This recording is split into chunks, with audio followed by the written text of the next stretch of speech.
Hi, everyone. Thank you so much for joining us for this webinar today. Today's webinar is quite important because what we are going to talk about is the transformation of the marketing function. And all of you might agree with us that marketing function is going through a bit of transformation. And that's largely because of the shared responsibility that now this function carries, because now it's no more about being just an enabling pillar within the organization, but marketing function is charged with the objective of driving overall customer centricity and also being charged with driving growth within the organization. And therefore, as you talk about objectives such as growth, objectives such as customer centricity, it becomes extremely important to understand how this function is going to evolve and how we can empower the marketing function in the year 2025 and beyond. So for today, our discussion points are going to be about the evolution of the CMO, because no discussion on the marketing function is complete till you really talk about how the role of a chief marketing officer has evolved over the past few years and what responsibilities are they currently carrying or expected to carry in the near future. And after we have discussed the CMO 2.0, as we like to call it, we will also talk about the modern customer revolution, because when we talk about the CMOs and the marketing function, they are charted with the objective of being able to understand the customers. And within that, what are the specific rules? What are the specific trends which are governing the marketing function? And here we will discuss specific trends around customer data, specific trends around generative AI, agentic AI, loyalty, and some of the other key themes that most of you might be part of. And post discussing the trends, we will also talk about the action plan for 2025. Given this is what the marketing function is, this is the direction in which it is going to evolve. How can companies prepare for the year 2025 in giving them the right tools and processes to be able to empower them to drive organizations' growth? So with that, we'll start the discussion by possibly trying to understand how the CMO role has evolved over the past few years. And as most of you will understand that when it comes to the CMO, traditionally and in the 1990s, a CMO was viewed as a brand builder. A CMO was a person who was doing all the jazzy and the creative stuff with the offline media, not empowered as much, mostly an enabling function. And then as we entered the digital era with computers, with internet, with cloud computing, etc., and as digital channels became more important, the CMO was not just responsible for brand building across offline channels, but digital became more and more under their ambit. And then as we moved on, as the data economy arrived and customer data became very important. Customer data was available across a number of channels, online, offline. The CMO was also expected and is still expected to become a data-driven strategist, where they're expected to understand the importance of customer data. Where does it lie? What are the different platforms and tools through which they can really understand their customers? And then it wasn't just about data and personalization. As we entered another era of marketing, it was about CMO becoming the customer experience champion, where it was just not about channels and data. It was about omni-channel marketing. It was about personalization. It was about data and analytics across a plethora of channels. And now, as we speak today, the CMO has entered a new phase wherein it is not just about, hey, you are responsible for digital marketing, hey, you're responsible for events within the organization, you're responsible for customer data, but you are responsible for organization growth. You are responsible for ensuring that organization meets XYZ growth targets. You're responsible for driving the agenda of customer centricity within the entire organization. And as you all can very well understand, when you're charted with the objective of driving growth within an organization, CMO of today, that is 2023 to present, cannot work in silos. CMO of today cannot be a CMO that gets really swayed by all the creative and the jazzy stuff without really understanding the tech and the platforms behind it. So as we talk about evolution of the marketing function, and within that, as we talk about the evolution of the CMO function, this evolution is about wearing the hat of a growth driver. This evolution is about wearing the hat of a persona which understands creatives and brand well as they understand the MarTech. It is also a persona which continues to understand the ever evolving landscape of technology. And today we cannot have that conversation unless we talk about agentic AI and generative AI. So this is where the CMO of today is, charted with growth, charted with being able to understand data and tech, and charted with driving customer centricity across the organization. So as we talk about this evolution of the CMO role, the CMO cannot work in silo. And this is a beautiful slide, because if you look at the left-hand side, it talks about in the market overall the amount that enterprises are spending on overall marketing and experience services. And what is great about this slide is that more than 60%, 60 to 70% of the spend in the industry is either a spend where CMO is the key decision maker, or a spend where the CMO is actively collaborating with the CIO or the CTO side of the organization to drive marketing and customer centricity agenda. And we started the conversation with that, right? When we were talking about the evolution of the CMO persona, the growth cannot come in silos. The growth comes by way of actively collaborating with the CIO or the CTO side of the organization, because that side of the organization is the one that takes care a lot about the tech platforms, the MarTech, the data lakes, the data warehouses, and the strategies that the overall organization adopts. So if you look at some of the quotes on the right-hand side, right, these are from some of the enterprises who are talking about the evolution of the marketing function and the CMO, that how they are influencing and leading change within the organization, how they are drivers for business outcomes more and more across organizations of varied sizes or organizations across industries, and how CMOs are very closely now not just working with the CIOs or the CTO side of the organization, but are also working with the CEO side of the organization in order to drive the larger digital transformation efforts. So let's unpack this particular trend a bit more, which is about collaboration. Because when we talk about growth, the growth cannot come, as we said, in silo. It has to come in collaboration with the CIO or the CTO side of the organization. Now, on the face of it, if you compare these two personas, they look very different. The goal of a CMO is to boost customer experience, increase brand awareness.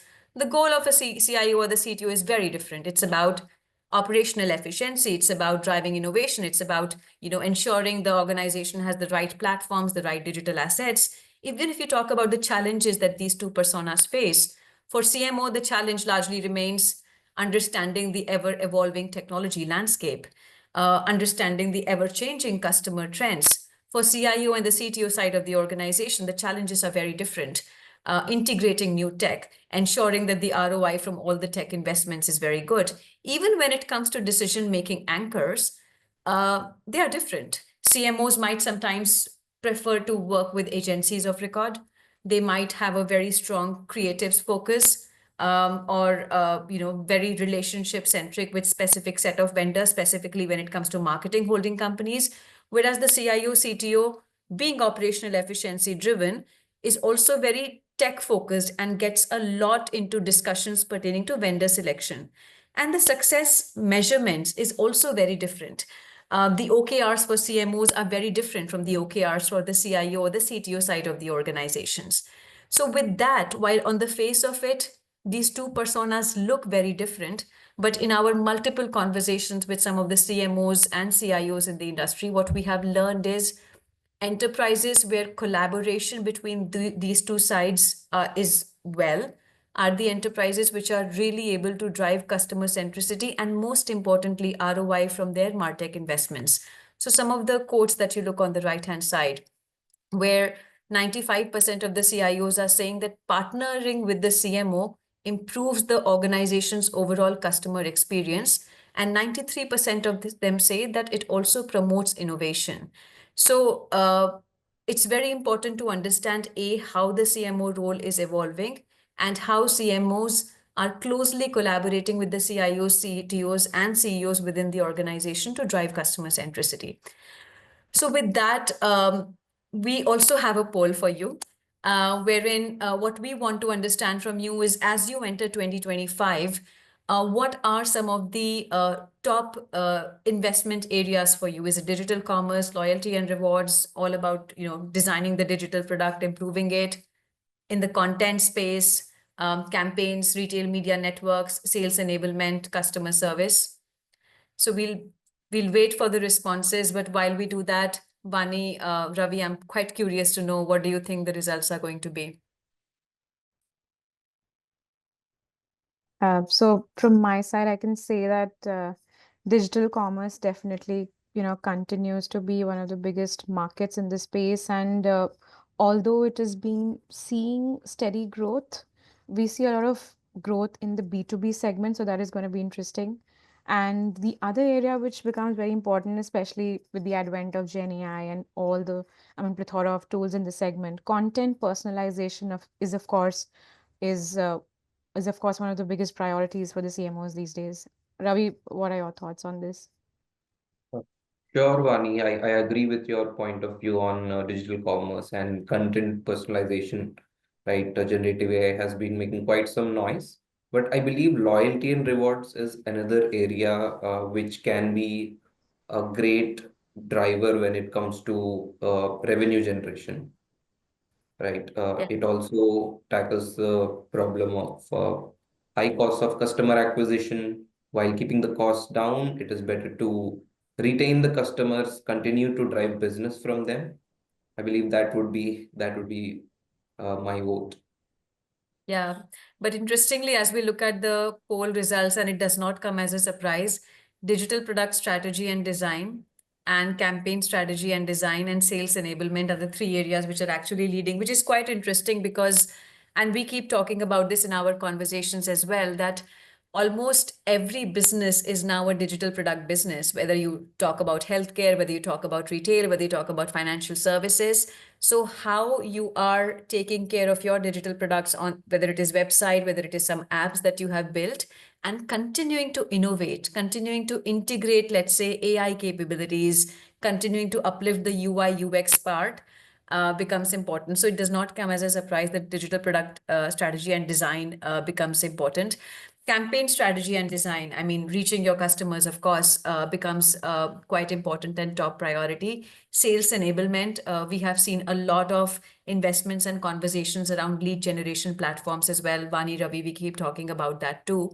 So I think the poll results are not a bit of a surprise. What is personally surprising for me are the investments in loyalty and rewards, which according to this audience is 2%. In our conversations, what we have learned is, and this is a well-known thing in the market, that it's much more costlier to acquire a new customer than to serve an existing one. And we have seen a lot of investments that are happening around loyalty program design and management. So probably a separate conversation on that. But thank you for sharing your views on this. I also wanted to share that we have, for all the participants who are part of the webinar today, we also have a complimentary copy of our report on CMO 2.0. This is a report that really talks about how the CMO persona is evolving, what are the objectives that they are currently taking care of. And this is a result of a plethora of conversations we've had with quite a few CMOs. And we've also done a CMO survey. Some of the parts of that survey you will also find in this particular report. So we will forward a copy of this report to all of you who are participating. And with that, I will pass on this presentation to Vaani, who will walk us through the modern marketing landscape with respect to what are the rules which are governing this and what are the trends which are shaping the ecosystem. Absolutely. So, the interesting conversation over here mostly becomes about data. So, what is happening in the data space and what kind of strategy most of the CMOs have when it comes to data. So before getting into that conversation, we wanted to do an interesting poll, again, specific to the priorities most of the CMOs have for 2025. So I'm just going to bring it up next before we get into the interesting data conversation. Nisha, what are your thoughts on what this poll will give us? So what do you think would come out to be the the most voted option? Well, in my conversations in the market, a lot of it has to do with rationalizing the current MarTech estate, because given the investments that the marketing function makes in so many MarTech tools, I mean, they're never-ending categories. And then some of our research also says that the utilization rate is less than 60%. So rather than having another cool next MarTech tool or platform, it's better to, rationalize your current estate and see what is being used. So that's what I think. And no conversation is complete with AI, Gen AI. That's the conversation ruling that's the topic ruling the conversation. So I won't be surprised if AI, Gen AI comes like the top here. But your thoughts, Ravi, Vani? Yeah, I Um, think, I believe, go ahead, sorry, Ravi. Vani, please go ahead. Please go ahead. Please go ahead. Okay, so I think, of course, in the MarTech rationalization space, definitely a lot of investments are happening, and enterprises are definitely, struggling with so many of these tools in their estate and trying to make sense of those tools. But I would also, lean on the first point over here, in terms of resetting the overall customer data foundation strategy and trying to pivot from third-party data to first-party data, and of course zero-party data as well. So I think that is something which is going to gain traction going forward, with Google now, mostly going to sunset third-party cookies, although it has been trying to defer it for some time now, but eventually it is going to happen. So that is something that I would vote for. Right. And after listening to your both of your perspectives, I think I would agree to both, right? But I believe once again that loyalty is a very strong foundation going forward. So I'm going to bet on loyalty. Okay. Okay. So, Vani, with that, we should discuss the poll results and then move on to what you have to present with respect to data. Yes, of course. So I think the results are mostly aligned with what we were speaking about. So it is about rationalization. It is also about pivoting to first-party data.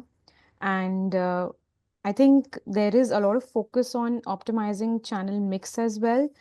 And although we did not cover as a part of our POVs, but influencer marketing is another area where, a lot of enterprises are essentially prioritizing the investments.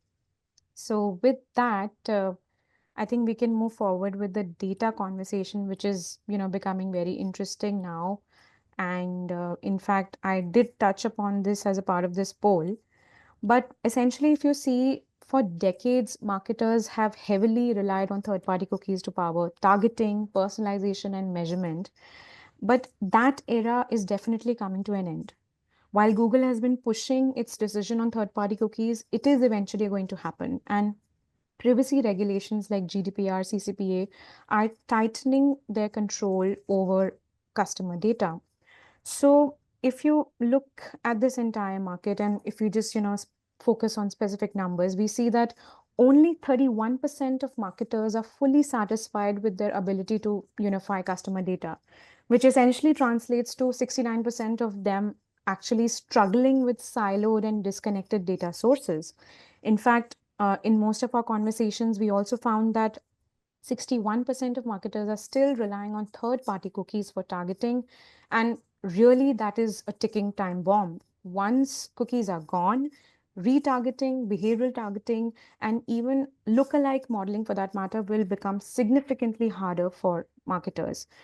And in fact, in in that aspect only, if you talk about multi-touch attribution, which is already, suffering in the media space. So without third-party cookies, media spend allocation will also become less precise, which will essentially translate into lower ROI and uh, a lot of wastage of ad budgets as well. And when you talk about, on the compliance lens of things, we see that GDPR fines globally have almost crossed billions, and CCP enforcement is actually becoming stricter day by day. And last but not the least, but if you look at all these AI driven laws, they are making customer consent management even more complex day by day. So the bottom line is that the old ways of tracking and targeting customers are disappearing, and marketers must evolve fast in order to, compete with their immediate peers. So having said that, I'll quickly move on to the other interesting part of this conversation.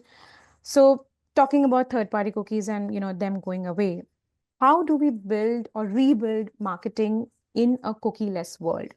One of the answers to that question is customer data platforms. So, of course, the customer data platform market is on fire. If you look at the market itself, it is going to be a $6 billion USD market by 2027. It is going at a CAGR of 21 to 22%.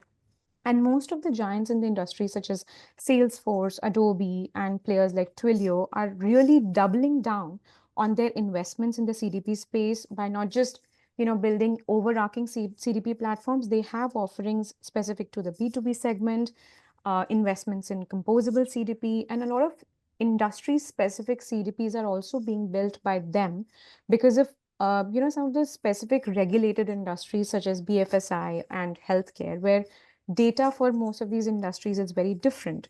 So there's a lot of investment happening in this space.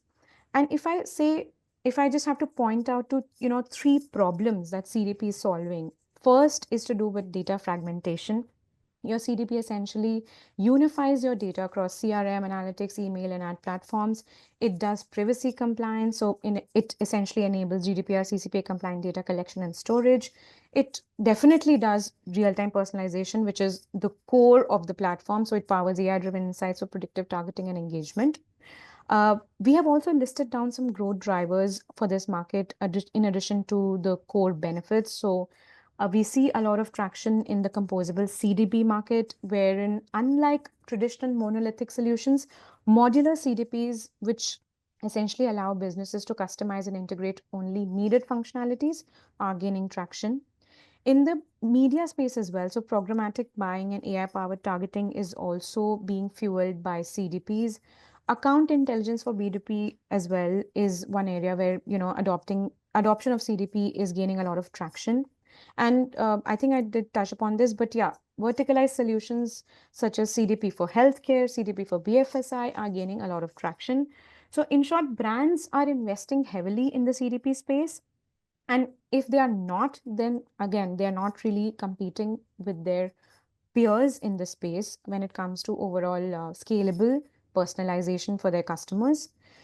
Speaking about few roadblocks, if you talk about CDPs, of course, there are integration complexities. Many businesses essentially struggle with fragmented systems across CRM, DMPs, etc. So that is a struggle when you're trying to integrate a CDP platform. Implementation costs for, especially in the case of custom built CDPs, is high. It is on a higher side right now. And the most important thing is that, which I want to highlight right now, is that for CDPs, it is a CDP is actually going to be as good as the data which is fed into it. So although that is one of the reasons why it is getting adopted, it also becomes an inhibitor if you don't have data which is clean, structured, and it is being driven through first party data sources. So marketers who fail to invest in a CDP platform right now, I would say that risk losing audience intelligence, campaign effectiveness, and if you have to, put it very simply, if you're not thinking about CDPs, you're really already behind some of your peers. So when you look at this CDP space, specific players are dominating the market. Of course, the tech providers are leading the space with players like Adobe, Salesforce, Acqua. These platforms essentially do not have proprietary data. They build on client data. They have strong focus on identity resolution. And the strength of these platforms lies in their scalability for AI-powered real-time personalization and activation. Weakness for them is essentially to do with their high licensing cost and a less customization as compared to the offerings that GSIs have in this space.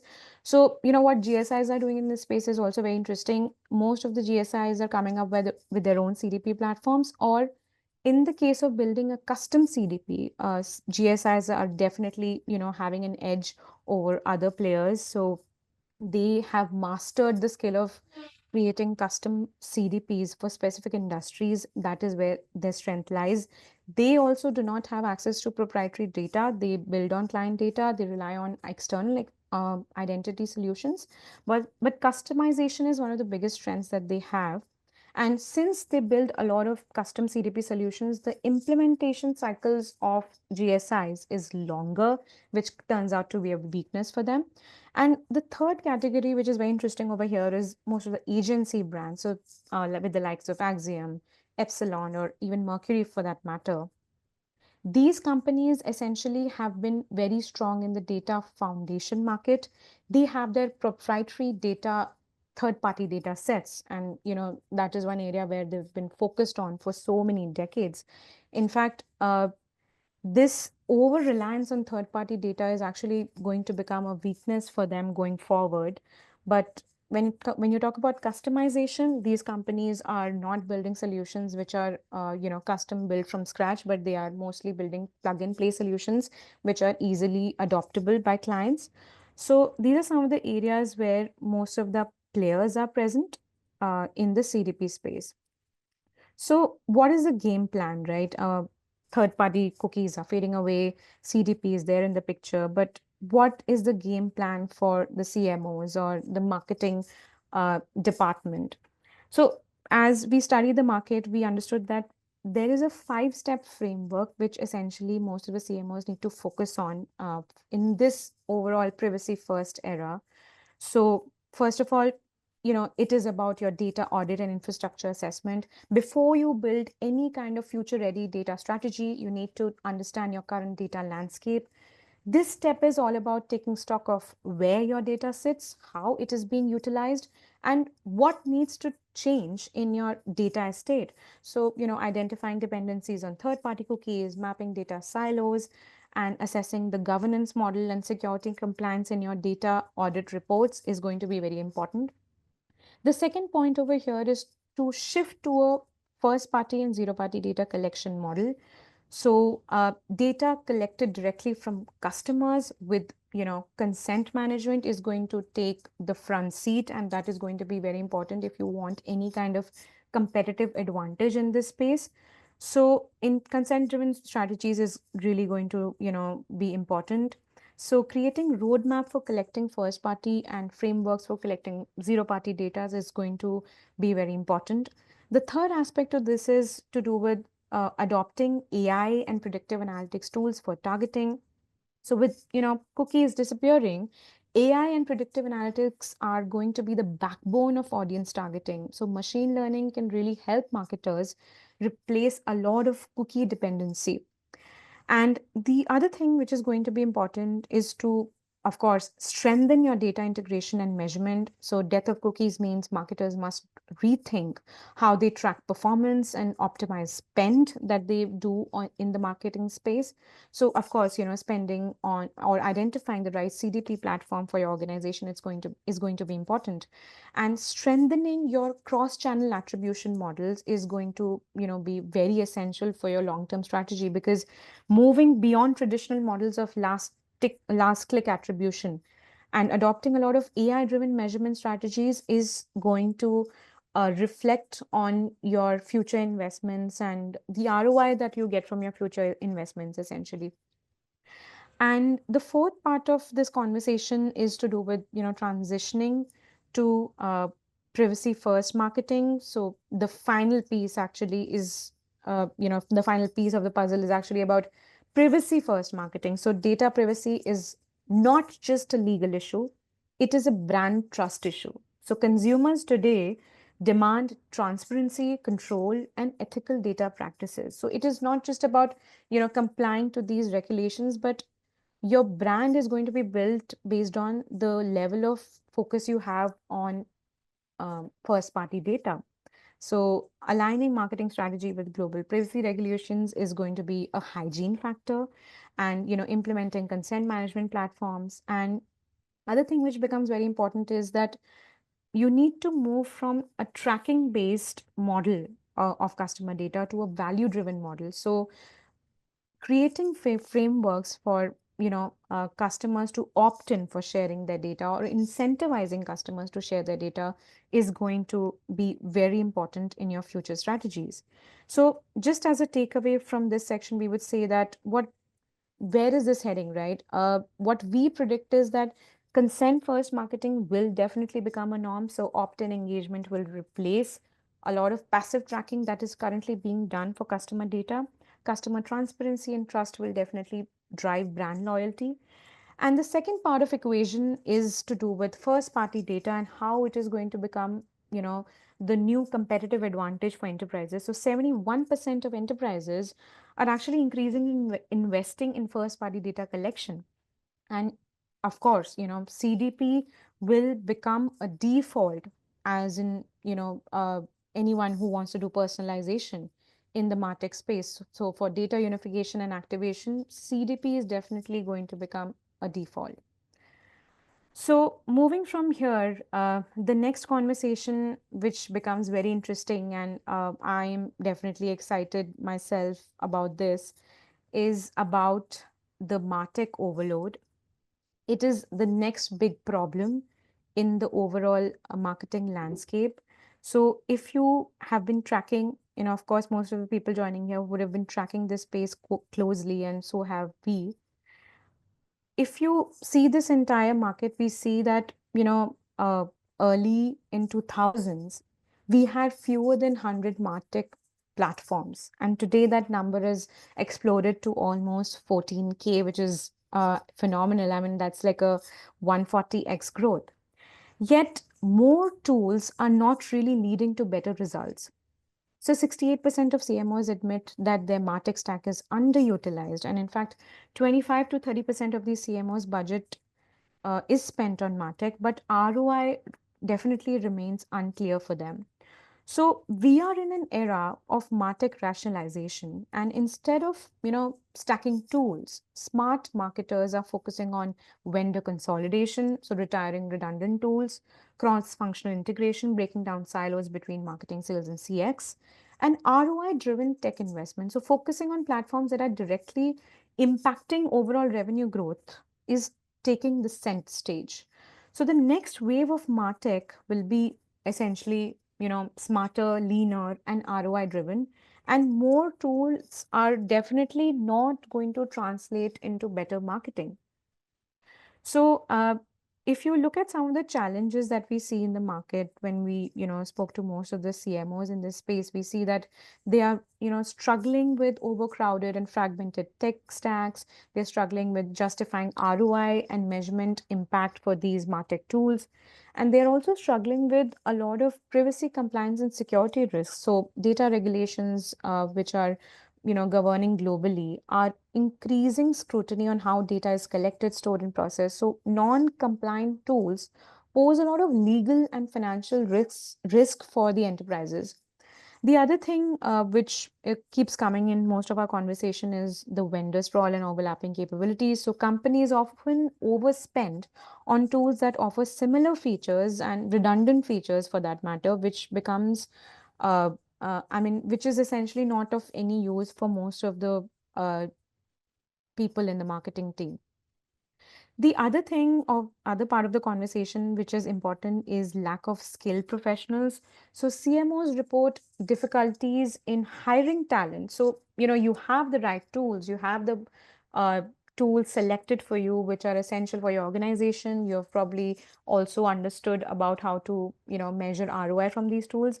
But if you don't have the right people who understand these tools, or, who understand how to operate these tools effectively, it is essentially of no use. So that is another area where, marketers definitely struggle. So based on our conversations, what we have put on this slide is a 5-step MarTech rationalization playbook. So first things first is about, assessing and auditing your current MarTech stack, conducting a full stack audit to identify underused, outdated, and redundant tools in your tech estate, aligning your MarTech with business and marketing objectives. So ensuring that, all these plethora of tools that you have, how are they essentially helping you in your business goals? So, whether it is about customer acquisition, engagement, or retention, how are these tools essentially helping you, and mapping it to your business goals is going to be very important. Now, consolidating and eliminating redundant tools is going to be important, of course. The fourth point, which is going to change or drive a lot of adoption, is in terms of optimizing utilization and team enablement. So, as I spoke about talent, training teams, driving adoption, and of course, ensuring that there is cross-functional alignment of these platforms. So, not just to do with the marketing function, but data from these platforms is also utilized by customer service, sales, or the product teams. So utilization of those platforms across functions is going to be important. And last but not the least, measure, attribute, and govern and improve. Implementing clear measurement frameworks to track performance, optimizing investments, and improving overall governance of these tools is going to be important.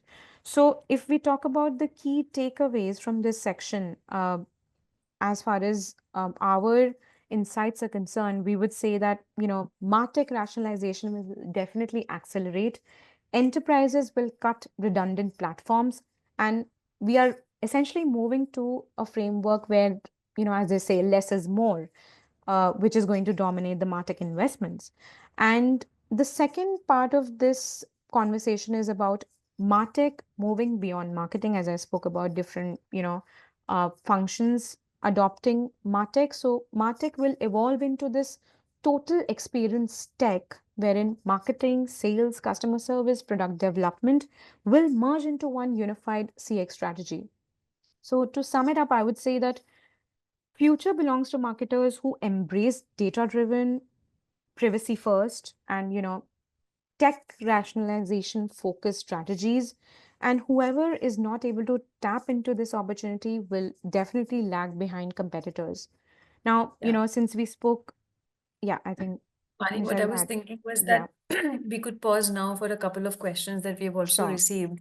So, sure, you've been talking a lot about CDPs, and one of the questions that came up was, how do we see this current adoption of CDP? I'll give my thoughts, and then Vani, Ravi, feel free to share sure. those. See, in terms of current adoption, I think 4 or 5 years back, when CDP was a fairly relatively new category and we were having conversations in the market, I don't think there was much of enterprise awareness on what a CDP is and in what way it can benefit the marketers. And to some extent, it was viewed as just an additional MarTech headache. Why can't the data lakes or the data warehouses do the same job that a CDP does? But now, and when I say now, I'm talking about the last 2 years, there has been a tremendous increase in the adoption of CDP. And that's largely because some of the things that Vani earlier pointed out, the activation of first party data, the importance of overall personalization, and then activation through one single platform. So, long story short, a lot of adoption across a number of industries and not just retail and CPG. The second question was on the Martech estate. Vani, Ravi, the question was around the fact that when you're talking about Martech over here, what is our definition of Martech? Now, here, see, it's a fairly uh, complex category, I would say, sometimes used very loosely. Some people, when they say MarTech, they only refer to the Adobes and the Salesforce and, these DXP vendors. But in our definition, marketing technology is a series of categories that cuts across customer, that cuts across data, that cuts across campaigns, loyalty, media, etc., that empowers the entire marketing function. We have a detailed report and frameworks on what that MarTech landscape is. Feel free to reach out to any one of us if you want a separate discussion on what this entire landscape and the growth within that landscape looks like. So, Vaani, sorry to hijack the conversation, but I wanted to make sure we're also addressing the questions. Absolutely. I think, as you mentioned, of course, in the MarTech space, we have been tracking the entire space for quite some time now, and the categories keep popping up, on a yearly basis. Actually, there are almost like 20 to 30 categories popping up every year. So, we do have deep insights on that, and we can get back to some of those questions. Uh, Now, since we spoke a lot about tech and uh, we also spoke about Gen AI and AI. I think one of the biggest game changers today in the MarTech landscape is definitely AI. So, Ravi, I think since you've been tracking this space for quite some time now, could you please share your thoughts on how Gen AI is essentially reshaping the landscape? Thank you, Vani. So as you've mentioned earlier, generative AI has become quite the buzzword for marketers, right? But before we discuss generative AI, right, let us have a walkthrough of how AI has become embedded in marketing over time. So if you look at the slide, although generative AI has been introduced a couple of years back, automation has always been around in marketing for quite some time now. So you have your desktop automation, be it sorting mails or data entries for email marketing, or be it process automation, such as invoice processing or customer support for that matter. Marketing function has always adopted the latest technologies within their workflows.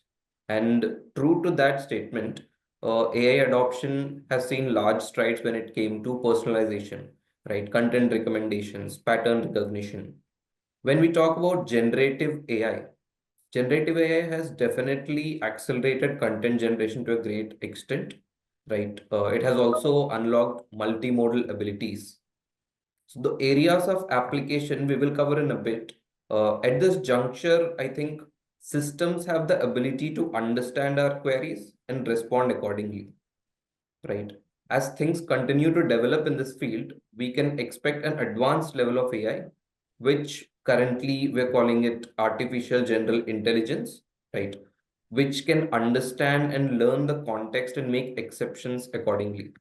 So one noteworthy thing here, which we can see on the slide, is towards the extreme right-hand side.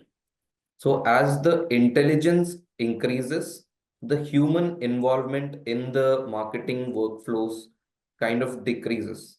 This is something that comes with adopting advanced technologies and accelerating the workflows to an extent so that humans are left with the finer elements of marketing like uh, story-based uh, story-based campaigns or campaign innovations or something on those lines.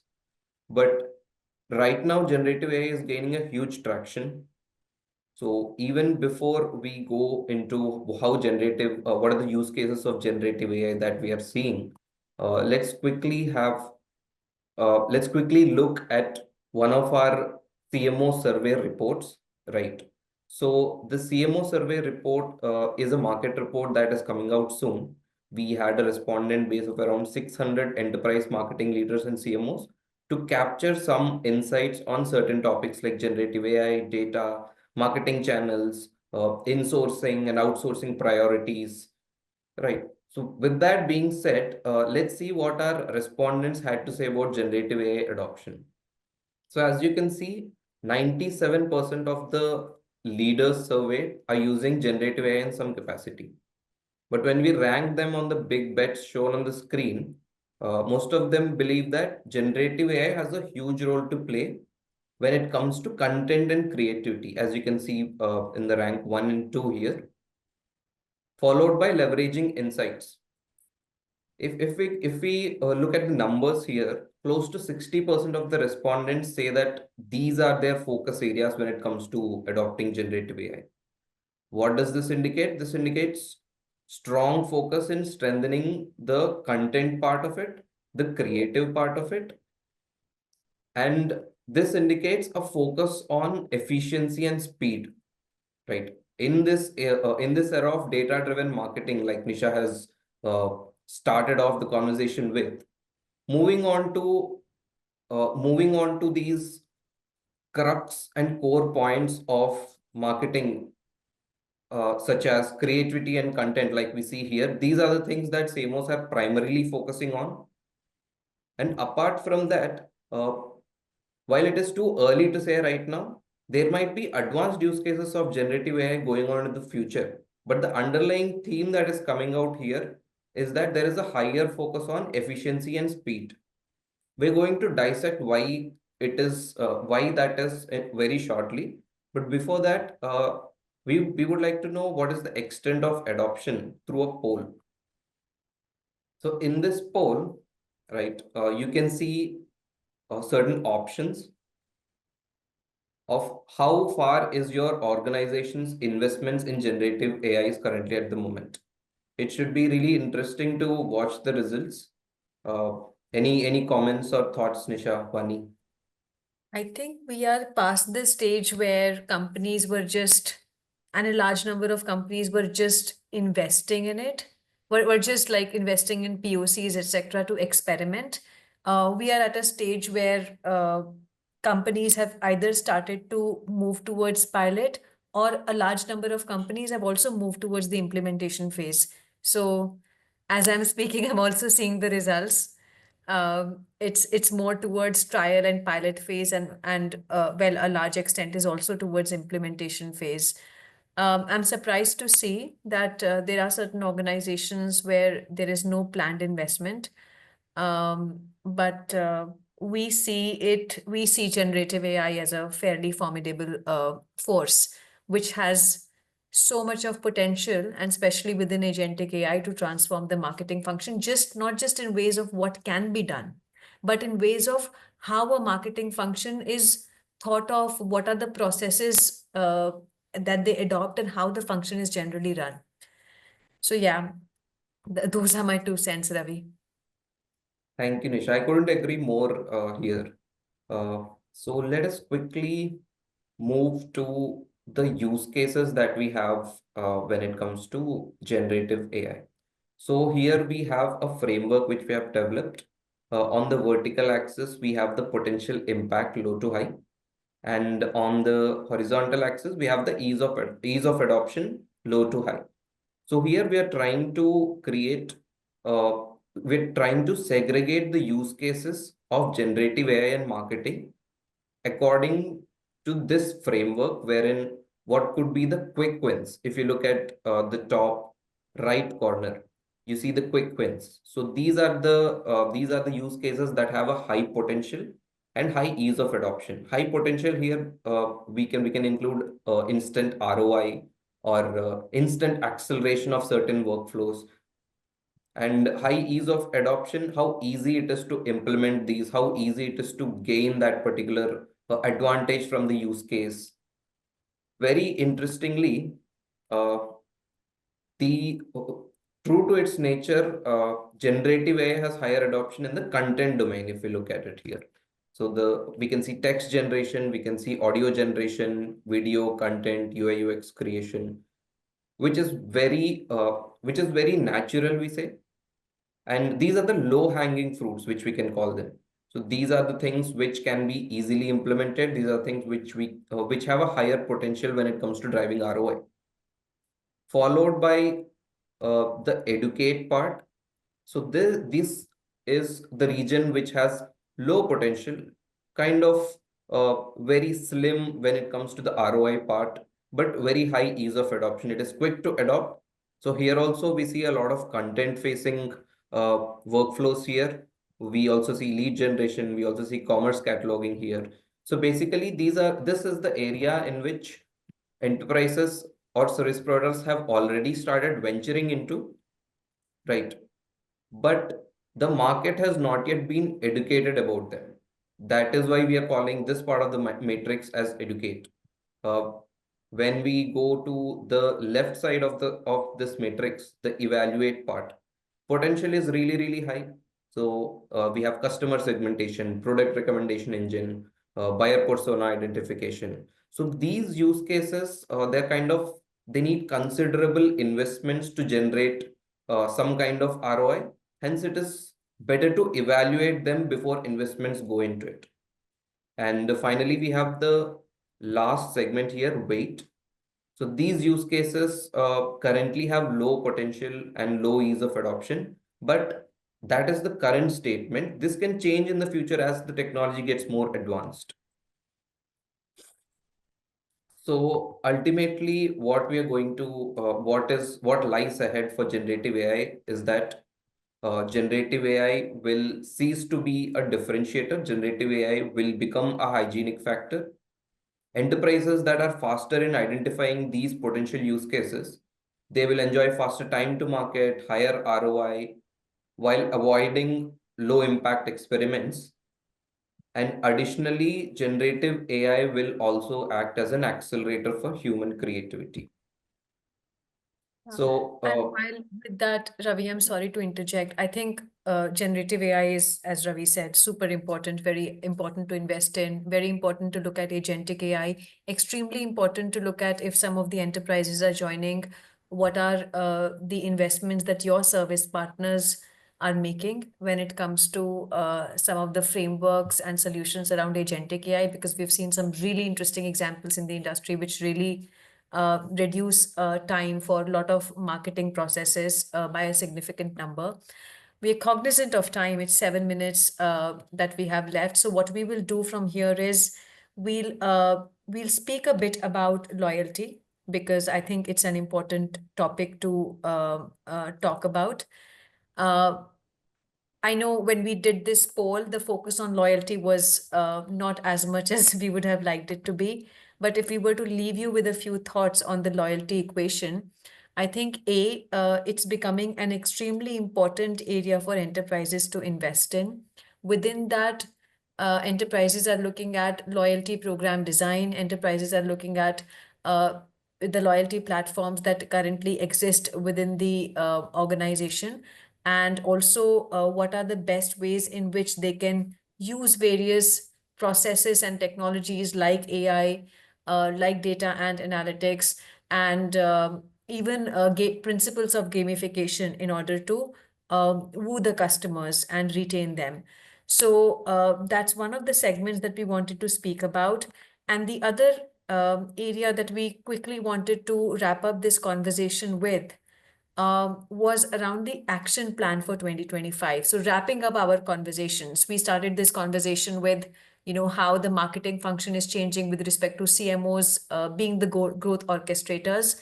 So what becomes important for 2025 is for the marketing function and CMOs to very closely be knit within with the other C-level executives within the organizations and closely collaborate with them, the CIO, the CTO, in certain cases, the CDO and the CEO side of the organization as well, in order to drive customer centricity. If you're not already experimenting with Gen AI or AI within the marketing function, we would urge you to do that, because it's going to become a very important part of the marketing strategy and overall function. So that becomes very important. C, don't be carried away by conversations around the next cool platform in the industry. We already spoke about the level of investments that enterprises have made in MarTech, how the utilization of MarTech estate is very low. And therefore, before you think about your MarTech estate with respect to additional investments, what becomes important is rationalization. And by rationalization, we mean you really need to look at the ROI that you're getting from your current investments, and then make use of your current technologies to achieve XYZ use case versus implementing another new platform. The other thing, we spoke about third-party cookies, Google's decisions, etc. But what is important to remember is that Mozilla Firefox did it a couple of years back. There is the conversation around privacy is becoming more and more important. Security is becoming more and more important. So whether Google phases out third-party cookies or doesn't phase out, irrespective of that, the importance of zero and first party data will continue to increase. So as an organization, you need to have a very clear strategy on how do you collect that first party data?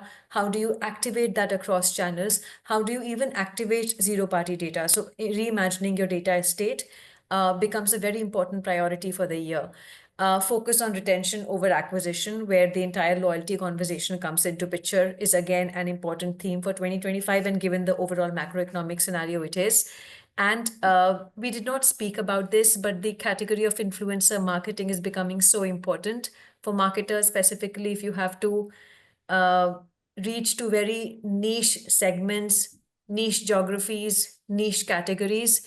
There is this emergence of interesting loyalty and not loyalty, influencer marketing platforms through which you can get deep insights into the regions you want to focus on and what kind of influencers, etc., you should be engaging with. So we would really urge you to look at this category as well. So with that, we will wrap up the conversation for today. We appreciate your time and we look forward to engaging with you more. If you have any questions that we were not able to answer, please feel free to reach out to us.